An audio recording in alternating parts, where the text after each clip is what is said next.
اعوذ باللہ من الشیطان اللعین الرجیم بسم اللہ الرحمن الرحیم اللہم صلی علی محمد و آل محمد صلی اللہ علیہ وآلہ وسلم۔ اہل بیت کی تمام دشمنوں پر لعنت بیش۔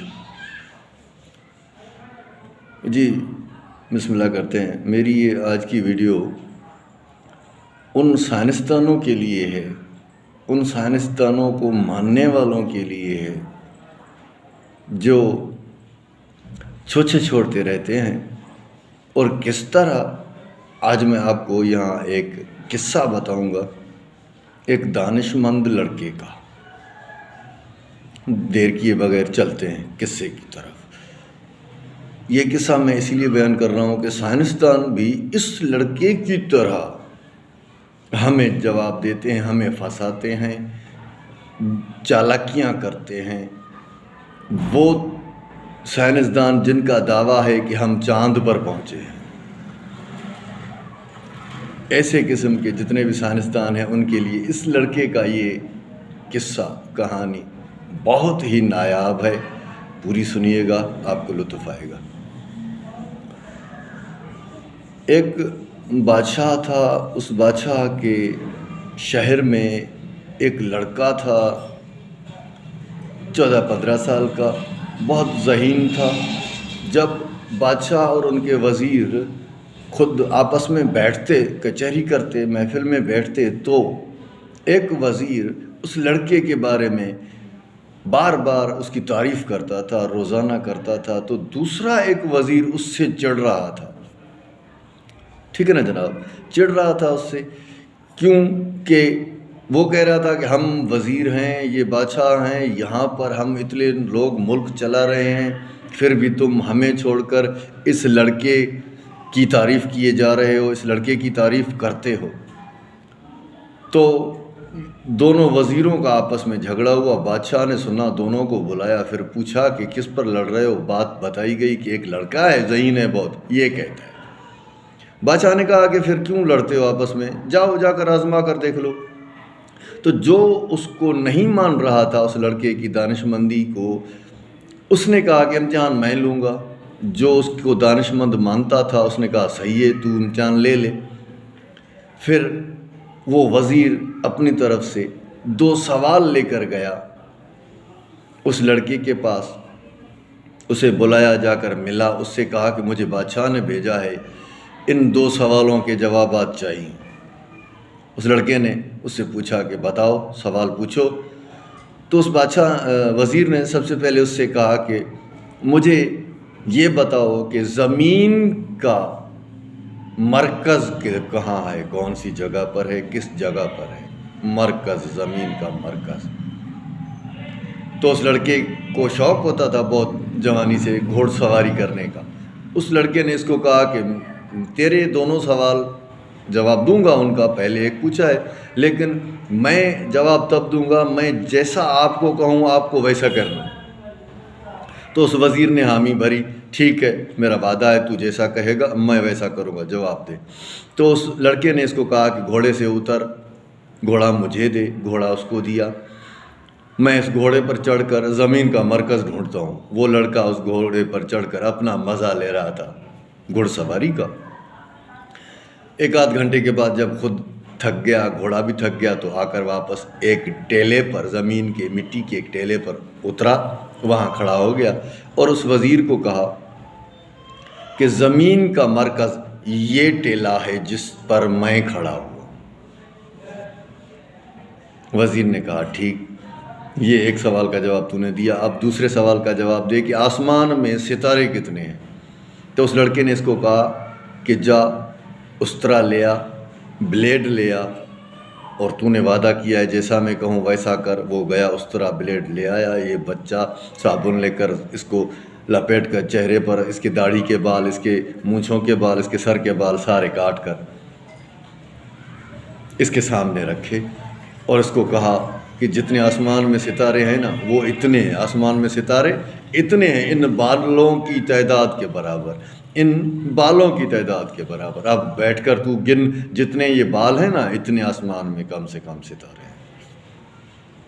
اب وہ وزیر ٹنڈ کروا کر گھوڑے پر سے واپس جانے لگا، لیکن اس نے اس سے پوچھا کہ تو نے یہ کیسے کہا کہ زمین کا مرکز یہ ٹیلا ہے؟ تو اس لڑکے نے اس کو یہی سائنسدانوں والی چالاکی، یا شاید سائنسدانوں نے اس لڑکے سے چالاکی سیکھی۔ تو اس لڑکے نے کہا کہ بھائی میں نے ناپ لیا ہے گھوڑے پر چڑھ کر، میں تو ناپ کر آیا ہوں کہ یہ درمیان ہے، یہ مرکز ہے زمین کا، اب اس کو تو غلط ثابت کر، تو جا ناپ کر دیکھ، اگر برابر نہ ملا تو مجھے پھانسی دے دینا، میرے سوال کا جواب صحیح نہ ہوا، یہ مرکز نہ ہوا تو مجھے پھانسی دے دینا۔ اب وہ پریشان ہو کر گھوڑے پر واپس چل دیا، سیدھا پہنچا بادشاہ کے پاس۔ بادشاہ نے اس سے پوچھا کہ یہ تیرے حال کس نے کیا؟ بادشاہ پہلے ہی ہنسا مسکرایا۔ بادشاہ سمجھ گیا کہ بے شک لڑکا بہت بڑا دانش مند ہے۔ اب اس لڑکے کو لے کر بادشاہ نے خیال کیا کہ اب میرا ایک سوال اس کو دے جا کر، جس نے میرے وزیر کی یہ حالت کی ہے، میں بھی اس سے پوچھنا چاہوں گا۔ گیا ایک قاصد اس لڑکے کے پاس، اس کو کہا کہ بادشاہ کہتا ہے کہ مجھے آدھے آسمان میں جگہ بنانی ہے، زمین سے اوپر آسمان کے نیچے، درمیان میں ایک جگہ بنانی ہے، مجھے تو اس جگہ بنانے والے کاریگر لے کر آ، اوستے لے کر آ، جگہ بنانے والا میکینک لا۔ تو اس لڑکے نے ان سے کہا کہ مجھے ایک گھوڑا بھی چاہیے، اتنے پیسے بھی چاہیے تاکہ میں جاؤں ڈھونڈوں، بات کو ختم کرنے کے لیے میں جلدی کرتا ہوں۔ اس لڑکے نے اس گھوڑا بھی ملا، پیسے بھی ملے، اپنی دادی تھی ایک اس کی، اس سے الوداع کر کے وہ چل پڑا۔ چلتا رہا، ایک راستے پر جا رہا تھا، دوسرا گھوڑ سوار آیا، اس گھوڑ سوار نے اس کے ساتھ گھوڑا ملایا، تھوڑا آگے گئے، سلام دعا کیا، تو لڑکے کی باتیں کچھ دانش مند لگ رہی تھیں، تو اس دوسرے گھوڑ سوار نے اس سے پوچھا کہ بتا بیٹا، تو لگتا ہے بہت بڑا دانش مند ہے۔ اس لڑکے نے کہا جی نہیں، میں نے تو نہیں کہا میں دانش مند ہوں، لیکن میری باتوں سے آپ کو دانش مندی لگ رہی ہے تو یہ الگ بات ہے۔ تو اس راہگیر نے اس سے پوچھا، سامنے سے ایک جنازہ آ رہا تھا، اس راہگیر نے سے پوچھا کہ یہ جنازے والے، یہ جنازہ جو آ رہا ہے یہ مر گیا ہے یا زندہ ہے، بتا سکتے ہو؟ اس لڑکے سے پوچھا۔ تو اس لڑکے نے فوراً جواب دیا کہ جناب اگر اس کی اولاد ہے، بیٹے ہیں اس کو، تو یہ ابھی زندہ ہے، اس کا نام زندہ ہے، لیکن اگر اس کو اولاد نہیں ہے تو پھر یہ مر گیا۔ تھوڑا آگے آئے، اس کو یہ جواب صحیح لگا مسافر ساتھ والے کو۔ تھوڑا آگے آئے تو جوار، ہم جسے جوار بولتے ہیں سندھی میں، اس جوار کا ایک کھیت تھا بھرا ہوا، یا سمجھ لیں گندم کا تیار فصل کھڑی ہوئی تھی۔ تو اس راہگیر نے سے پوچھا مجھے بتا کہ اس کا جو کسان ہے جس نے یہ فصل کی ہے، اس نے یہ پہلے کھا لی ہے فصل یا ابھی کھائے گا؟ تو اس لڑکے نے جواب دیا کہ جناب اگر اس نے قرضہ لے لیا ہے تو سمجھو یہ کھا گیا، اگر اس کے اوپر قرضہ نہیں ہے زمیندار کا تو سمجھو کہ یہ کھائے گا۔ تو اس راہگیر نے اس کو کہا کہ بیٹا تو میرے ساتھ چل، میرے آستانے پر شام ہو رہی ہے، رات کو میرے پاس ٹھہرنا، صبح کو چلا جائے۔ اس لڑکے نے اس کے ساتھ آیا، اس کی اوطاق، اس کی بیٹھک پر۔ وہاں جیسے ہی دونوں اترے اور وہ بزرگ گھر جانے لگا تو اس لڑکے نے اس سے کہا کہ جناب جب آپ گھر جا رہے ہیں نا، اب گھر جا رہے ہیں، لازمی ہے کہ گھر پہنچنے سے پہلے، گھر میں داخل ہونے سے پہلے آج دروازہ ضرور کھٹکھٹانا۔ تو وہ حیران ہوا کہ میرا گھر میں وارث، میرے گھر میں میری بیٹی ہے، ایک نوکرانی ہے، میں کھٹکھٹا کے جاؤں کیوں؟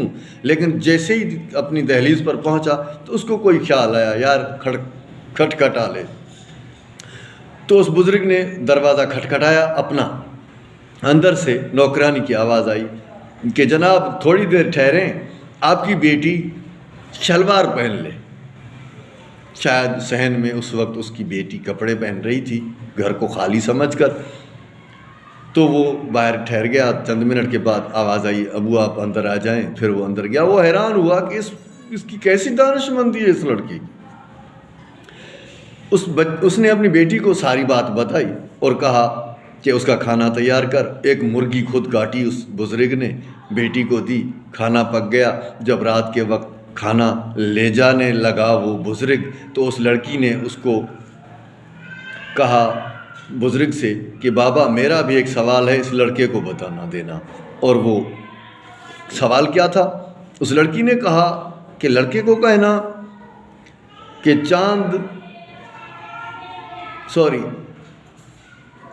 رات 29 کی رات، آسمان ستاروں سے بھرا ہوا، 29 کی رات ہے، آسمان ستاروں سے بھرا ہوا ہے، بابا میری طرف سے اس لڑکے کو یہ کہنا۔ اس لڑکے کو اس بزرگ نے جب کھانا پہنچایا دیا، اور کھانا کھانے کے بعد جب وہ برتن اٹھا کر بزرگ لے جانے لگا، تو اس لڑکے نے اس کو روکا اور کہا کہ جناب میرا بھی تو جواب لیتے جائیں اپنی بیٹی کی طرف، جا کر آپ اپنی بیٹی کو کہیے گا کہ 14ویں کی رات ہے، ستارہ ایک بھی نہیں۔ کیا تھا کہ اس لڑکی کے باپ کو راستے میں بوٹیاں کھانے کی، سالن سے بوٹیاں نکال کر کھانے کی عادت تھی۔ ٹھیک ہے، اب وہ بزرگ برتن لے کر بیٹی کے پاس پہنچا اور کہا کہ بیٹا اس لڑکے نے کہا ہے کہ 14ویں کی رات ہے، ستارہ ایک بھی نہیں۔ تو بیٹی نے فوراً باپ کی کلائی سے پکڑا، بابا آج آپ نے اس مہمان کی بھی بوٹیاں کھا لی، اس کا کھانا بھی راستے میں آپ نے بوٹیاں کھا لی، خالی رس جا کر اس کے سامنے دی۔ تو بزرگ نے پوچھا بیٹا آپ کو کیسے پتہ چلا؟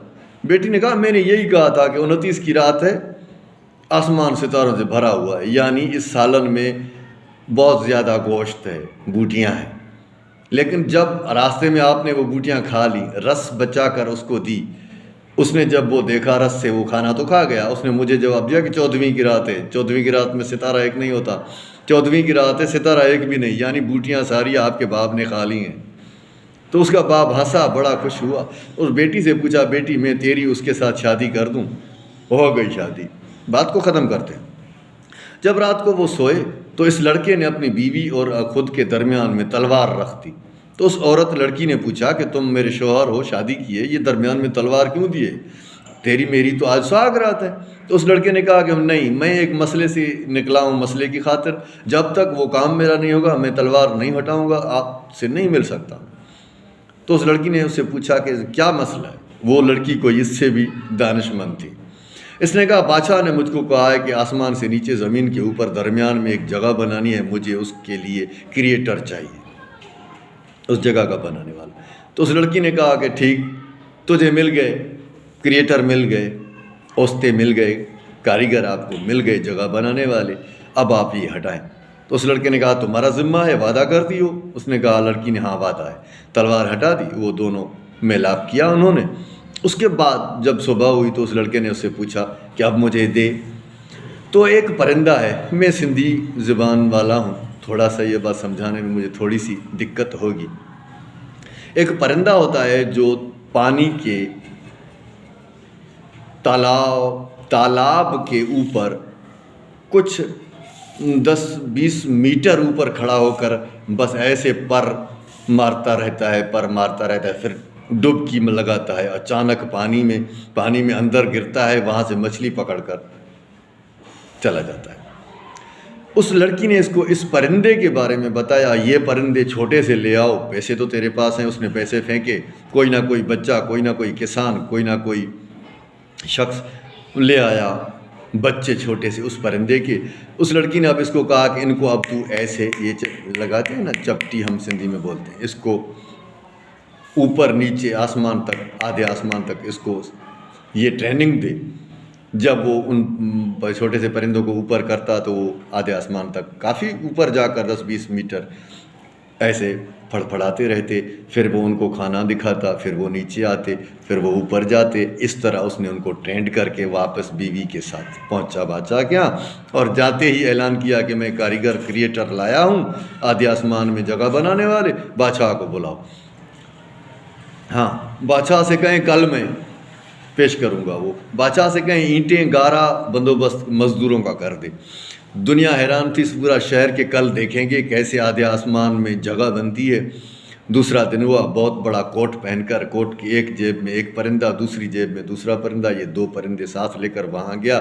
ان لوگوں نے جب دیکھا کہ یہ اس کے ساتھ کوئی کاریگر کریٹر تو ہے نہیں، یہ کس طرح سے یہاں آیا ہے، کیسے یہ جگہ بنوائے گا؟ تو اس نے کہا آپ نے گارا تیار کر لیا ہے، اینٹیں بھی پڑی ہوئی ہیں، کاریگر بھی آ گئے ہیں، تو کیا جگہ بنانی شروع کریں؟ بادشاہ نے کہا بناؤ، کاریگر ہیں کہاں؟ تو اس نے اپنی جیب میں ہاتھ ڈال کر دونوں پرندے نکال کر ایسے کیا تو وہ پرندے دونوں 10-20 میٹر زمین سے اوپر جا کر پھڑپھڑانے لگے اور اپنی زبان میں بولیاں کرنے لگے، باتیں کرنے لگے۔ تو اس لڑکے نے کہا بادشاہ سے، بادشاہ سلامت، جلدی سے اینٹیں اوپر پھینکیں، اینٹیں اوپر پھینکیں، گارا بھی پہنچائیں تاکہ کام کریں، وہ ان کو دوسری جگہوں پر بھی کام کرنا ہے، جگہیں بنانی ہے، جلدی کرو۔ اب وہ مزدور لوگ جیسے اینٹ اوپر پھینکتے واپس آ کر انہیں کو لگتی، وہ گارے کی تگاری اوپر پھینکتے، وہ واپس آ کر گرتا۔ اب اس لڑکے نے کہا جناب آپ کے کاریگر مزدور اینٹیں اور گارا اوپر پہنچا نہیں سکتے، میں کاریگر لایا ہوں، یہ ہیں کاریگر۔ تو بادشاہ بہت حیران ہوا اور تالیاں بجا کر اس کو انعام دیا اور کہا کہ بیٹا سلام ہے تجھے، تیری ذہانت کو، تو بے شک دانشمند ہے۔ اور جو وزیر جس کی ٹنڈکی تھی اس نے، اس کو ہٹا کر اس لڑکے کو وہاں پر وزیر رکھ لیا۔ اب کام کی بات یہ ہے کہ سائنسدان کہتے ہیں جیسے اس لڑکے نے کہا کہ زمین کا مرکز یہ ٹیلا ہے، اب وہ وزیر گھوڑے پر چڑھ کر تھوڑا ادھر ادھر گیا، پھر سوچ کر پریشان ہو کر واپس آیا کہ میں کیسے ناپ کر اس کو غلط ثابت کر سکتا ہوں، یہ ناپنے والی چیز تو میرے پاس ہے ہی نہیں، زمین بہت دور ہے، بہت بڑی ہے، میں کیسے اس کو ناپوں گا جناب۔ تو سائنسدان بھی ہمیں کہتے ہیں کہ ہم گئے ہیں چاند پر، جا کر جھنڈا گاڑ کے آئے ہیں، وہاں ہمارے قدموں کے نشان ہیں، اگر یقین نہیں آتا تو جاؤ خود جا کر دیکھ لو، سورج زمین سے اتنے کروڑ کلومیٹر دور ہے۔ ہم سائنسدان یہ کہتے ہیں اب آپ خود جاؤ ناپو اور ہمیں غلط ثابت کرو۔ اس طرح کے سائنسدانوں کے بہت سے شوشے ہیں جنہوں نے لوگوں کا دماغ خراب کیا ہوا ہے۔ خدا آپ کو سلامت رکھے، اپنا، اپنے بچوں کا، اپنے بڑوں کا، اپنے وطن پاکستان، دین اسلام کا خیال رکھیں۔ یا علی مدد، اللہ نگہدار، پاکستان زندہ باد۔